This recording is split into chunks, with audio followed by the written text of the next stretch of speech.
মক্কা চুক্তি নিয়ে যাদের জ্বালাপড়া উঠতেছে এরা নিঃসন্দেহে নরেন্দ্র মোদীর পোলা। এরা ভারতের দ্বারস সন্তান। তুরস্ক, সৌদি আরবিয়া এবং পাকিস্তানের এই মুসলিম তিন পরাশক্তির মাধ্যমে যেই মুসলিম নেটগত যে মুসলিম জোট তৈরি হইতেছে, এই জোটে বাংলাদেশকে আহ্বান করছে। অতএব এই বাংলাদেশকে বর্তমান সরকার বাংলাদেশের এই আহ্বানকে বাংলাদেশ সরকারও ইতিবাচক হিসেবে দেখতেছে।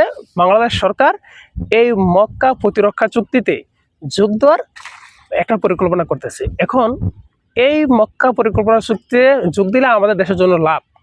কোনো অপশক্তি, কোনো বহিঃশক্তি আমাদের উপর চাইলে আক্রমণ করতে পারবো না। এখন আমাদের দেশের চাইলে দাঁড় হইল ভারত। ভারত কিছুতে চায় না পাকিস্তান, তুরস্ক, সৌদি আরবের মতো পরাশক্তিগুলোর সাথে আমাদের ভালো সম্পর্ক থাকবে। বিশেষ করে পাকিস্তান আর তুরস্ক পৃথিবীর সবচেয়ে বড় শত্রু হইল ভারতের। কারণ ভারত কিছুতে চায় না পাকিস্তান আর তুরস্ক এরা পরমাণু শক্তিধর দেশ, এরা মাথা উঁচু করে দাঁড়াক আর এদের নেতৃত্বে মুসলিম ন্যাটো গঠন হোক, তাহলে ভারতের সমস্যা আছে। আর ওইখানে বাংলাদেশ যদি ঢুকতে পারে তাহলে তুরস্ক, সৌদি আরব এবং পাকিস্তানের মানে মুসলিম ন্যাটো জোটের বাংলাদেশের গাড়ি থাকবে। আর এইটা হইল বাংলাদেশের স্বাধীনতার সর্বমত রক্ষা করার উত্তম একটা সিদ্ধান্ত। আর এই সিদ্ধান্তটা ভারত মানতে পারতেছে না। আর এই কারণে ওদের যে রয়ের সন্ত্রাসীরা আছে, সন্ত্রাসীদের যে বাংলাদেশের যে এজেন্টগুলো আছে, এই হারামজাদারা এই মুসলিম ন্যাটো চুক্তিটাকে বিতর্কিতভাবে মানুষের সামনে উপস্থাপন করতেছে। অতএব আপনারা যারা প্রবাসে থাকেন, বিশেষ করে আওয়ামী লীগ যারা করেন, বর্তমানে বলাইয়ে কোথায় রয়েছেন? সৌদি আরবের ভিতরে, তুরস্কের ভিতরে। আচ্ছা, এখন আপনি যেই দেশে আপনি থাকেন, বসবাস করতেছেন, যেই দেশ থেকে আপনার হাজার হাজার টাকা না আপনি বাড়ি গাড়ি করতেছেন, সেই দেশের সাথে আমাদের দেশে যদি বন্ধুত্ব করে, তাহলে তো অন্য লোকগুলার সমস্যা হওয়ার কথা না। অর্থাৎ আমি মনে করি এই যে মুসলিম নেটখ্যাত যে মক্কা প্যারেডটা আছে, এইখানে সরকারকে যোগ দেওয়ার জন্য সরকারের উপর একটা চাপ সৃষ্টি করা উচিত।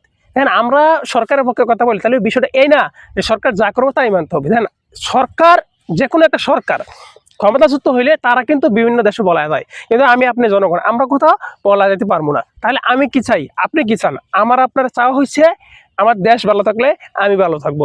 অতএব কিছু বিষয় আছে সরকারের উপর চাপ সৃষ্টি করে ওইটা হাসিল করে নিতে হয়। আমি মনে করি সারা বাংলাদেশের জনগণ যারা আছে, আমি সরকারের উপর একটা চাপ সৃষ্টি করান, সরকার যে বাধ্য হয় এই যে মুসলিম নেটখ্যাত মক্কা এই প্যারেড চুক্তিতে যুক্ত হইতে বাধ্য হয়। অতএব এই বিষয়টা নিয়ে কাজ করেন, সরকারের উপর চাপ সৃষ্টি করেন, সরকারের কাছ থেকে এই ফায়দাটা হাসিল করে নেন, তাহলে আপনারা অনেক সুখে থাকবেন, ভালো থাকবেন। বিশেষ করে প্রবাসীরা, দেখেন মক্কা চুক্তিটা হইলে শুধু সামরিক চুক্তি হবে বিষয়টা এমন না। তাহলে ওদের সাথে আমাদের ভালো একটা বন্ধুত্বপূর্ণ চুক্তি হবে।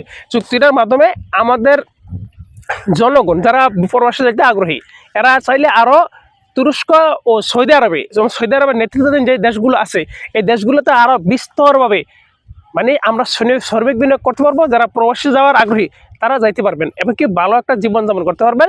তাহলে এই সুযোগটা হাতছাড়া করা আমি মনে করি উচিত হবে না। মক্কা চুক্তিতে যোগদানের জন্য সরকারের উপর চাপ সৃষ্টি করা এবং কি এটাকে হাসিল করে নেওয়া আমাদের সর্বোত্তম পরিকল্পনা হবে। সবার আগে বাংলাদেশ জিন্দাবাদ।